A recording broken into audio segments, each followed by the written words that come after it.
8h39. A conversa de geração está começando. Tem a participação do Eduardo Costa, do Júnior Moreira e da Rita Mundim. Você, ouvinte Itatiaia, também pode opinar pelo WhatsApp do jornalismo. 99996-7074. 99996-7074. Você manda a sua opinião por mensagem de texto. Não esqueça de colocar o seu nome, o bairro ou a cidade de onde você está falando. O prefeito Alexandre Calil pode anunciar hoje reabertura de parte do comércio de Belo Horizonte. Ele convocou a imprensa para as 2h da tarde. E o governador Romeu Zema afirma achar pouco provável que haja uma segunda onda de Covid-19 em Minas. Eduardo Costa, a sua opinião sobre a fala dos dois? Calil e Zema, bom dia. Bom dia a todos.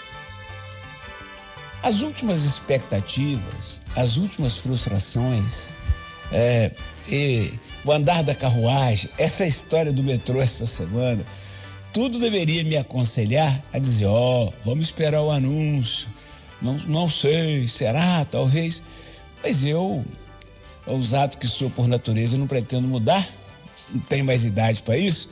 Quero dizer às senhoras e os senhores que eu acredito que haverá sim hoje um anúncio de uma certa flexibilização. Qual vai ser? A gente evidentemente não sabe. Como vai ser? A gente vai ficar sabendo com o prefeito, mas seguramente ele deve anunciar. E olha, já nem digo que isso é para segunda não, de repente ele pode dizer que a partir de amanhã algumas atividades podem voltar. Não acredito no liberou geral, bares e restaurantes vão ter que esperar, mas alguma coisa vai acontecer. E é simples, senhoras e senhores. Eu tenho dito aqui, desde o começo dessa pandemia, que a ciência médica é importante, é fundamental e deve ser ouvida. Mas ela tem que caminhar com outras ciências, a econômica, a social. E a ciência que coordena tudo isso, pelo menos assim eu vejo a política, com P maiúsculo, é a política. Então, eu não conheço um desses 4 médicos do comitê pessoalmente, conheço pessoalmente, mas não conheço de intimidade, de conversar e tudo. E eu imagino, pelo jeitão deles, que numa votação lá dá 2-2 hoje. 2 dizem, não, já dá para abrir alguma coisa, 2 ainda não. Aí entra a ciência política do prefeito, fala, vamos ter dó de desesperados e vamos tomar uma atitude. Enfim, que venha a flexibilização e que, se ela vier, cada um de nós tem o compromisso da contrapartida, de ficar em casa, se possível for, de não ir passear no comércio, de não ir passear no shopping quando abrir o shopping. Enfim, fazer a nossa parte para que esse refresco que parece estarmos tendo agora, esse alívio, seja definitivo e não temporário. Lembrando a você que não dá bola para a doença, que acha que a doença é uma gripezinha, que já tem pesquisa, hein? 5% das pessoas que tiveram o coronavírus não recuperaram a sua capacidade de olfato 2 meses depois da doença. Olha que coisa séria. Já pensou? A gente está diante de uma picanha suculenta, o vizinho fazendo um churrasco e a gente não sentir, é triste. Portanto, vamos nos cuidar. Ô, Júnior Moreira, o fato de a entrevista coletiva ter a participação do prefeito Alexandre Calil é um sinal bem claro de que pode haver um anúncio importante hoje. Pois é, Eustáquio, bom dia para você, para a Rita, para o Eduardo, para os ouvintes do Conversa de Redação. Olha, Eustáquio, eu não tenho informação do que pode acontecer, não tenho mesmo informação de bastidores. Mas eu tenho as leituras desse cenário que eu acho que eu posso ajudar na reflexão dessa história toda. Primeiro, a gente vai pensar nos números, que o prefeito tanto diz que os números que mandam na história. Então a gente tinha 90% dos leitos de UTI sendo utilizados na última sexta-feira, né? Ok. Aí essa taxa caiu ontem para 83%. No entanto, a prefeitura disse que só quando a taxa for a 70% para que a reabertura aconteça e que essa reabertura seja viável. Ou seja, ou vai mudar alguma coisa nessa história toda, ou eles já têm os dados de hoje, né? Porque a gente sabe sempre que o boletim que foi divulgado ontem é do dia anterior. Então, se eles têm os dados hoje e observam que essa taxa continuou caindo, chegou a 70%. A segunda leitura é o seguinte: se convocam uma reunião às 4 ou 5 horas da tarde de ontem para hoje, quase que emergencial essa coletiva, feita de uma hora para outra, algo vai ser dito. E aí, o que a gente está esperando, o que a cidade está esperando? Uma reabertura, um passo dado nessa flexibilização. Agora esperemos o que vai acontecer. Ou os dados vão possibilitar, ou será uma decisão política, como o Eduardo disse, do prefeito, falar assim, olha gente, não dá mais, a gente vai reabrir a cidade a partir de amanhã ou a partir de segunda-feira, né? Agora, que algo sério tem que ser dito, porque senão não faz sentido nenhum convocar uma reunião, falar que o prefeito vai estar, que o comitê que assessora o prefeito vai estar e nada será anunciado. Porque o que a gente foi anunciado na sexta-feira são os novos protocolos, está tudo organizado. Então a próxima fala, segundo o secretário André Reis, o próximo anúncio seria a abertura da cidade. Então por isso essa expectativa toda hoje. Vamos esperar e com uma esperança que realmente esses dados tenham caído e a cidade reabra a partir de amanhã ou a partir de quinta ou de sexta-feira ou então de segunda-feira. Ou talvez, Rita Mundinho, os números podem não ter caído em relação à ocupação de leitos de UTI, mas quem sabe a prefeitura anuncia a contratação, por exemplo, de leitos de hospitais particulares? Pois é, analisando o andar da carruagem, o que nós tivemos, né? Qual que é o protocolo da prefeitura? Primeiro, era aquilo que a comissão científica, né, aquilo que os cientistas ali, os médicos, o que eles falassem seria obedecido. Essa foi a postura do prefeito. Recentemente, com a gente atingindo aí o topo da montanha, o que ele fez? Ele começou a discutir com o pessoal da economia, né? E aí começou a haver essa esperança desse calendário de flexibilização, que a princípio, né, até o Marcelo Souza da CDL esperava que a gente tivesse o início dessa flexibilização ontem, dia 3 de agosto, que foi uma data sugerida por parte do comércio, no caso da CDL, e que não se concretizou. E agora o prefeito Calil, ele tem adotado esse protocolo técnico, né? Ele ouve os técnicos e toma a sua decisão. Então, vamos lá. Número 1 era só a decisão científica. A ciência está mandando isso, vamos fazer isso. Depois, chegamos no ápice, com um certo controle do número de leitos, chamaram a turma da economia. Agora está conversando todo mundo. Se o prefeito anuncia que ele vai estar presente, é o grande finale, né? Para a gente ter finalmente uma expectativa de datas, protocolos e atividades que serão flexibilizadas ao longo do tempo. Eu acredito que é isso que vai acontecer, sempre observando os critérios estabelecidos até agora pelo grupo da ciência. Aqui pelo WhatsApp, o José Batista de Betim tá comentando o que a gente vem falando aqui na conversa de redação. Tivemos hospitais cheios e falta de leitos. Por que só agora estão fazendo esse estardalhaço? É a opinião do José Batista de Betim. Júnior Moreira, o ministro da Infraestrutura, Tarcísio Gomes de Freitas, garantiu aqui em Minas Gerais ontem duplicação de 66 quilômetros da BR-381 até o fim do ano. Ele entregou mais 7 quilômetros ontem. E garantiu que o dinheiro do metrô da capital vai sair. Aquele 1 bilhão e 200 milhões de reais para a construção da linha Barreiro Calafate. Eustáquio, sobre a BR-381, você juntou os dois assuntos aí, né? Sobre a BR-381, o trecho mais difícil era esse, 7 quilômetros, porque tem túnel, tem ponte, tem viaduto, enfim, é uma obra um pouco mais demorada. Por isso uma obra de 7 quilômetros. Agora, uma de 66 quilômetros, que é uma obra, vou colocar bem entre aspas, tá? Mas é uma obra um pouco mais fácil, pavimentação, né? Que rende mais. Então, se o Tarcísio prometeu até o fim do ano, vamos esperar e tomara que isso aconteça. Só uma coisa, não fique achando não, a gente vai ter pedágio logo lá naquela BR, é um ponto que a gente precisa lembrar também, né? Agora, a história do metrô, Eustáquio, eu queria tentar traçar uma linha do tempo para ver se eu consigo colocar todo mundo na mesma página dessa história. Eu venho apurando essa situação desde quinta-feira passada, né? Que culminou naquela matéria que eu trouxe ontem aqui no Jornal da Itatiaia, e em outras duas hoje, uma da Gabriela Speziale, uma outra excelente da Edilene Lopes com o ministro Tarcísio Freitas. O que a gente descobriu até agora? Era um assunto muito obscuro, todo mundo estava achando que estava tudo certo, que o dinheiro ia vir e tal. A gente conseguiu elucidar um pouquinho essa história. Primeiro, descobrimos que o problema não é de agora, o problema é lá de janeiro, né? Ao invés de ir para uma conta que seria destinada especificamente para o metrô, esse dinheiro foi parar no cofre da União. Primeiro ponto. Tudo isso aconteceu porque teve uma briga política. Parte da bancada mineira versus outra parte da bancada mineira versus ainda prefeitos de algumas cidades onde a linha férrea passa. Os prefeitos não aceitavam que o dinheiro viesse todo aqui para Belo Horizonte. Nessa celeuma toda, o ministro Tarcísio mandou esse dinheiro para o cofre da União, porque o medo era que essa conta separada fosse judicializada e aí a guerra na justiça atrasasse ainda mais a história toda.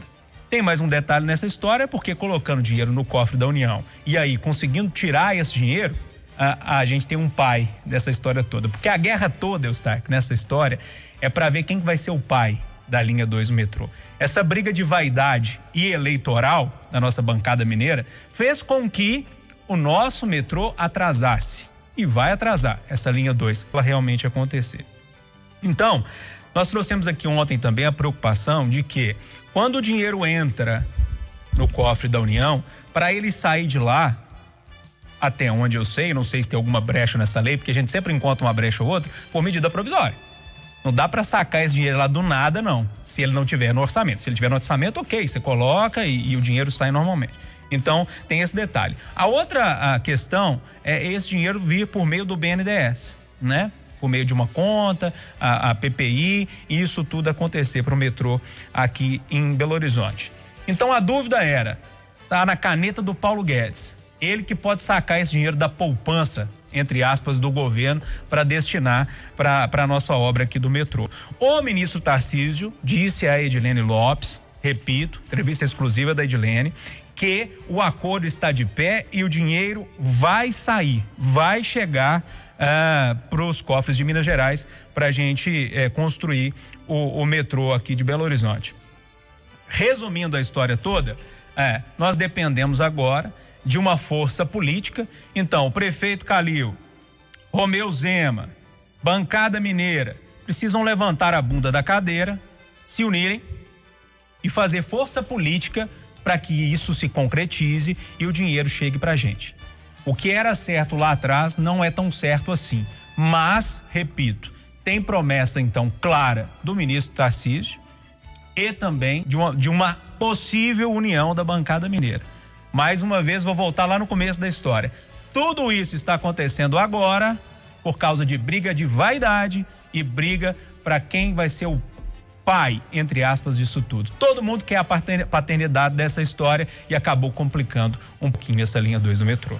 Ô Rita Mundim, você acredita que o dinheiro estando lá no orçamento do governo federal, que ele seja destinado mesmo para Belo Horizonte? Porque eu até comentei na conversa de redação, desde que eu me entendo por gente, eu nunca vi assim um repasse dessa monta para Belo Horizonte de uma vez só, 1 bilhão e 200 milhões para uma obra.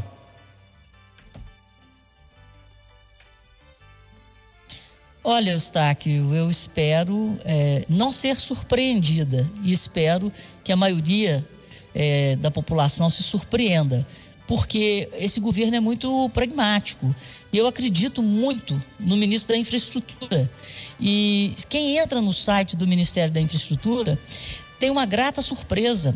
As coisas são planejadas, são cumpridas e são apontadas. Então ele presta conta de tudo aquilo que ele promete.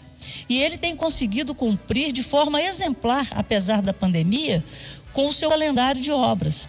E por que eu estou falando que eu espero que a maioria das pessoas se surpreenda e eu não? É pela forma de atuar desse governo.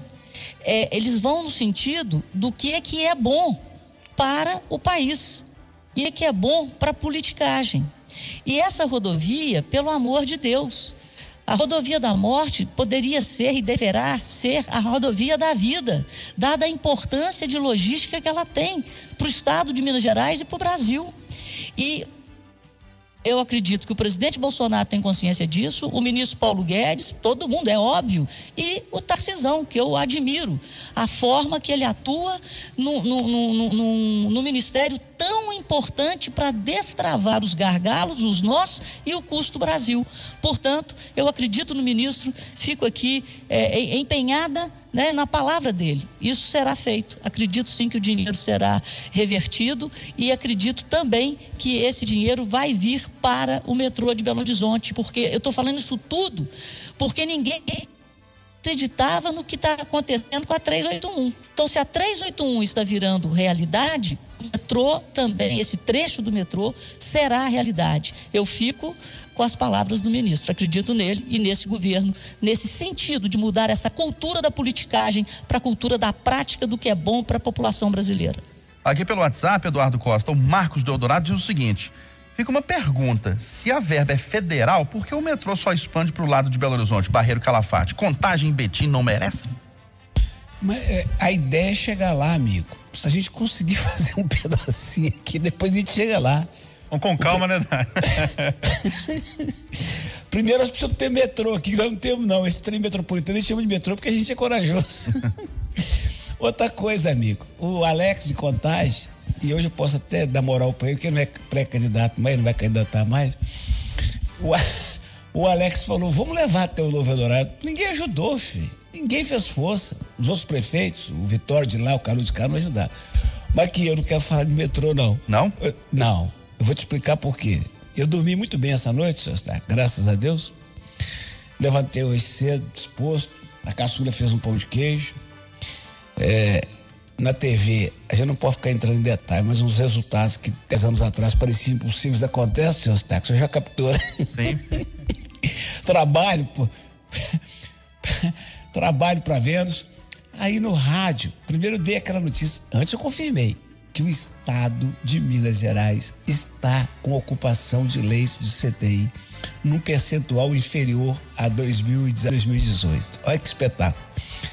Durante esta edição do Conversa de Redação, eu recebi o recado de que ontem em Belo Horizonte, fonte fidedigna, ontem em Belo Horizonte não houve uma fila para CTI. Atenção, não tinha gente na fila para CTI ontem. Ô benção. Aí vem um ministro que a gente confia e diz que até o fim do ano ele concretiza 60% da 381. Alguém vai dizer, o chato vai dizer assim, mas são mais de 300 que mas nós estamos fazendo. Não estava, graças a Deus. Então, nesse ambiente todo de tanta notícia boa, senhor Stark, eu não vou falar de metrô não, que me irrita. Eu hoje não mereço não, estou muito feliz hoje. Olha só, antes da gente passar para o próximo tema, só dar uma informação de momento aqui. O Ministério Público de Minas Gerais e a Polícia Civil estão cumprindo agora de manhã um mandado de busca e apreensão na sede da cervejaria Baker, no bairro Olhos d'Água, na região do Barreiro. O mandado foi expedido pelo juiz da Vara de Inquéritos Policiais, atendendo a requerimento do Ministério Público na área criminal. O objetivo é a coleta e apreensão de documentos na Baker que estão na sede da empresa, com o objetivo de trazer elementos ao inquérito policial e embasar a manifestação do Ministério Público. Lembra que a Polícia Civil já concluiu o inquérito, indiciando várias pessoas, encaminhou esse caso para a Justiça, e aí tem a parte da manifestação do Ministério Público, que é nesse ponto que o Ministério Público está fazendo essa busca e apreensão desses documentos lá, meu caro Eduardo Costa. Vamos falar agora do ministro da Justiça, que demite o diretor de órgão de inteligência em meio à apuração da existência de um dossiê sobre opositores do governo. E o presidente da Câmara Federal, Rodrigo Maia, afirma que a situação do ministro André Mendonça da Justiça fica pior a cada dia. Nós já dissemos aqui que isso é muito grave, mas muito, muito grave. E eu concordo com o César Maia. Se o ministro demite o cara que era responsável pelo setor e se nega aí ao Congresso, como estava combinado, pelo menos foi o que eu captei, que estava pensando em hoje, a situação dele fica mais complicada. O ministro chegou lá outro dia e tem que ir lá explicar. Esse dossiê não pode existir. Se existiu e o ministro demitiu, ele tem que ir lá dizer o seguinte, está demitido porque ele não cumpriu ordens superiores, o governo não tem nada a ver com isso e que se esclareça. Essa história está cada dia pior. E você, Júnior Moreira? A situação do ministro fica ruim mesmo? Cada dia pior, como diz o Rodrigo Maia? Pois é, Eustáquio, essa história tá me arrepiando, sabe? Porque, não sei se todo mundo vai lembrar dessa história, está sendo produzido ou pelo menos isso foi revelado, né?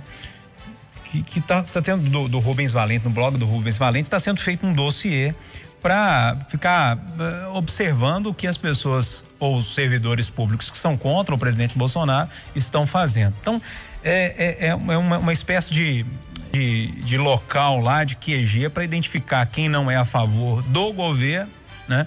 para ir, então, fazer alguma coisa. Porque se está produzindo um relatório desse é para fazer alguma coisa. Então, o ministro André Mendonça não negou ainda. Esse é o grande problema, né? Ele ainda não falou que não existe ou que não existe. Aí demite o secretário que é responsável lá por essa área de inteligência, que seria para cuidar do crime organizado, e estava fazendo esse dossiê, que indica que, então, o dossiê existia, né? Se ele existia, as perguntas que ficam no ar agora e que eu ainda quero obter resposta, é o seguinte... Foi feito ou não foi feito? Tudo indica que sim. Para usar como? Para quê? Para perseguir quem? Mais uma vez, eu disse aqui a semana passada, esse tipo de relatório me cheira a ditadura, né? E a gente tem que ficar muito atento a isso, porque hoje pode ser um professor, pode ser um policial militar que está sendo investigado. Amanhã vai ser o jornalista, vai ser um motorista, você tá me entendendo? Então, esse tipo de coisa tem que morrer no ninho. E por isso que é tão sério, por isso que a gente tem que falar tanto nessa história. E para você, Rita Mundinho, situação delicada do ministro da Justiça, André Mendonça, nesse momento?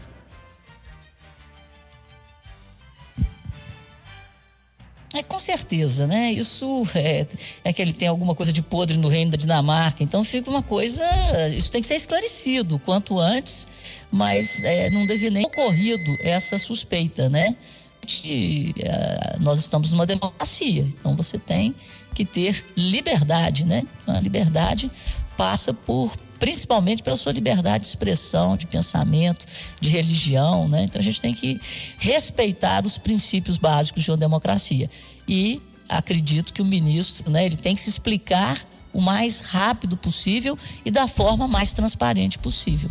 Mas essa demissão já é indício de que as investigações estão apontando a alguma coisa. Rita Mundinho, começa hoje. Oi, Eduardo. Uma parte. Sim. Para que o ouvinte Itatiaia tenha ideia de como é que esse país está doido, quem denunciou esse documento, esse dossiê, foi o UOL, lembra? O site ligado, o portal de notícias ligado à Folha de São Paulo. O mesmo UOL está noticiando que, presta atenção que loucura, o Ministério Público do Rio Grande do Norte, o Ministério Público produziu um relatório de 65 páginas com nomes, dados pessoais, fotografias e publicações em redes sociais de um grupo de 23 servidores da área de segurança pública do movimento Policiais Antifascistas no estado. Agora vê que tem doido. Em Brasília, o dossiê sai de dentro do Ministério da Justiça. E no Rio Grande do Norte é o Ministério Público que faz, os promotores. Eu e o Estado. Só para fechar, eu esqueci de fazer uma pergunta nessa história toda, que eu acho que o Eduardo tem razão, porque a pergunta que eu fiz é para quê, né? Para que esse relatório está sendo feito? E agora, já que apareceu o nome desse secretário aí que foi demitido, perguntar, ele fez isso sozinho ou alguém mandou fazer? É uma pergunta também que precisa ser respondida. Ô Rita Mundinho, começa hoje e vai até amanhã mais uma reunião do Comitê de Política Monetária do Banco Central. O mercado financeiro está prevendo uma redução da Selic para 2% ao ano nessa semana, o menor patamar da história, um número quase que inacreditável em relação ao que a gente viu anos atrás, né?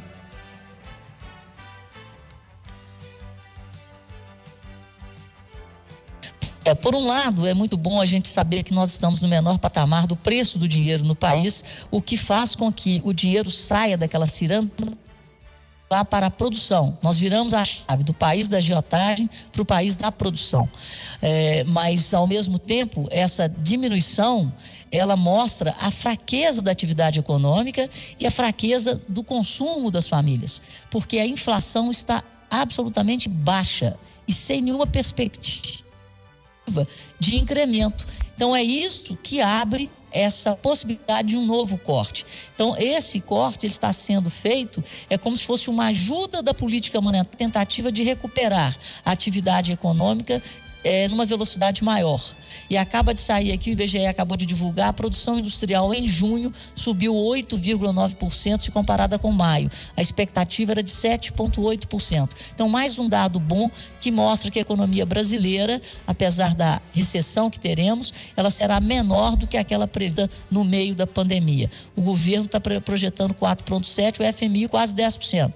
Eu fico com os números do governo e acho que nós podemos ter um recuo do PIB até menor, em torno de 4%. Agora, ô Rita, tira uma dúvida aqui que é minha e acho que de milhares de pessoas. Se temos uma possibilidade de uma Selic de 2% ao ano, por que os bancos, principalmente os privados, né, os particulares, não praticam taxas de juros nos seus financiamentos parecidas com essa, hein? Pois é, Eustáquio, esse é o grande problema, né? O spread bancário, que é a diferença entre o que você recebe quando você aplica seu dinheiro, você vende dinheiro, porque o banco comercial ele compra e vende dinheiro. Onde que está o lucro do banco? Na diferença do preço que ele compra, né, quando você aplica, e o preço que ele vende. Isso é um absurdo no Brasil. E a alegação dos bancos é por causa das garantias. Então você pode notar que onde você tem garantia real, como é o crédito imobiliário, ou até a própria venda de automóveis, ou o crédito consignado, que a garantia é o próprio salário, as taxas praticadas são bem menores. Mas o Brasil tem que correr sim para diminuir, né, esse spread bancário. A gente não pode estar num país que tem uma distorção de praticar taxa de cheque especial e de cartão de crédito de 300, 400, 500% ao ano. Isso é caso de prisão, isso é uma loucura. Isso é uma distorção do sistema financeiro brasileiro que tem que ser corrigida. E o Banco Central está trabalhando muito nesse sentido, aumentando a competitividade no sistema financeiro, e acho que nós estamos caminhando bem nesse sentido, longe ainda do ideal, mas estamos caminhando, coisa que a gente não fazia antes, e com a taxa básica nesse nível, né, de 2,25%, 2% ao ano, essa virada do dinheiro da especulação para a produção já é uma grande retomada para o crescimento sustentável. Eu acho que você sabe explicar também, né, Eduardo, por que os bancos não praticam essa taxa de juros, que é a taxa básica de juros da economia, que é a Selic, e os bancos não praticam. É porque banco é coisa do capeta, do jeito que ele é feito é coisa do capeta. Eu entendi, todo mundo entendeu o que a Rita falou, é isso mesmo. Faz sentido o banco ter o tal do spread, porque ele corre o risco da inadimplência. Mas quando o juro que ele cobra por consignado não entra na minha cabeça. Outra coisa que não entra na minha cabeça, eu sou cliente do banco. Eles só me dão um cartão de crédito e um cheque especial se eu for um cara bom pagador. Eles me dão. Aí se eu precisar e usar, eles me cobram 300% de juros ao ano numa Selic de 2%. É como a Rita disse, é cadeia. Agora, sabe outra coisa que eu vou morrer sem entender, Eustáquio? Vão me chamar de comunista. Oi, João. Eu não sou a favor de congelamento de preço, tabelamento, essas coisas não. Mas como é que pode, só? Numa Selic de 2%, você escutar o Feliciano Abreu falar que a carne de porco, a alcatra subiu 12%, a picanha 30%. Como é que você deixa o cara aumentar 30% no preço da carne? Não estou xingando açougueiro não, tá, gente? E nem o dono do pasto lá que tem suas zabutas. Não, porque a China está importando. Então, peraí, tem que ter alguma razoabilidade nisso. Alguma razoabilidade. Quer ver outra coisa que eu não entendo? Vão lançar uma nova gasolina. Então ela começa mais cara e você paga acreditando que ela vai ter um rendimento melhor no seu carro. Mas dentro da lógica comercial, seu Eustáquio, não seria o caso de você lançar a gasolina pelo mesmo preço e dizer para o cidadão, você vai ter a chance de usá-la por um mês. Se gostar, vai pagar mais caro. Não, a lógica não seria essa, não, seu Eustáquio? Seria um caminho, né, Eduardo? Júnior. Pois é, não, essa história da Selic, eu acho que a Rita já falou tudo, mas é só importante lembrar sempre que também os rendimentos do dinheiro que a gente empresta, né, para os bancos vai cair, né, com essa queda também da Selic. Então é importante o ovinho guardado, enfim, pensar direitinho aonde que ele vai colocar numa aplicação melhor também, para não perder dinheiro no final de tudo, né? Porque se você for colocar lá com a inflação no fim do ano, talvez a pessoa que deixa na poupança, por exemplo, não vai ganhar nada com essa história. Então tem que pensar direitinho, estudar bem finanças pessoais, entender os investimentos para fazer boas aplicações, fazer o dinheiro que a gente junta render. Falar em dinheiro, Júnior, o governo estuda estender o auxílio emergencial até dezembro, mas com um valor menor. Pois essa história é necessário, né? Essa ajuda, não tem jeito, essa ajuda é necessária, ela precisa acontecer, não sei como que o governo vai fazer para pagar essa ajuda, porque a gente vê que a situação está cada dia mais apertada, né? Mas tem também um tom eleitoral nessa história toda, né? Esse tipo de ajuda traz muito voto, né? Então vamos ver como é que eles vão fechar essa equação. Agora não resta dúvida que tem muita gente ainda precisando desse dinheiro, e eu acho que pode ser também uma das respostas pro preço da carne que o Eduardo estava falando antes, né? Tem muito mais gente consumindo, quando tem mais procura, né? A turma vende mais caro, e aí quando esse dinheiro do auxílio emergencial acabar, talvez essa demanda também diminua, e aí vamos ver o que vai dar. Ô Rita Mondinho, o governo federal tem condição financeira de estender esse auxílio emergencial?